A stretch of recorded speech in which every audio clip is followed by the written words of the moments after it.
About 62,000 books are published in the United States every year.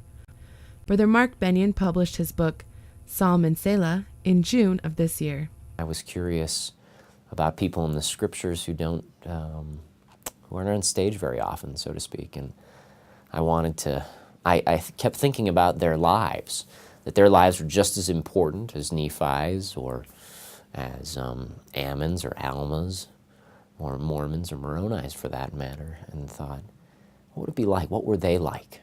And so the book is an imaginative journey, really, about what these individuals may have thought. Mark has a really remarkable vision of what he's doing with his writing, and I think he's got a long-term vision. He knows that you don't just sit down and say, oh, today I'm going to write poems about this and then move on to the next thing.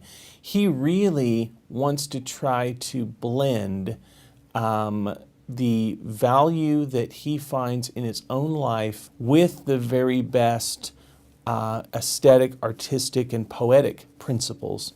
I leaned over to the person I was sitting next to and just commented how the imagery that he used was so evocative, but not contrived at all. And it just took you into just the nitty-gritty details in the Book of Mormon that you don't really think of when you pick it up for the fourth or fifth time when you're just trying to read through it. So I thoroughly enjoyed it.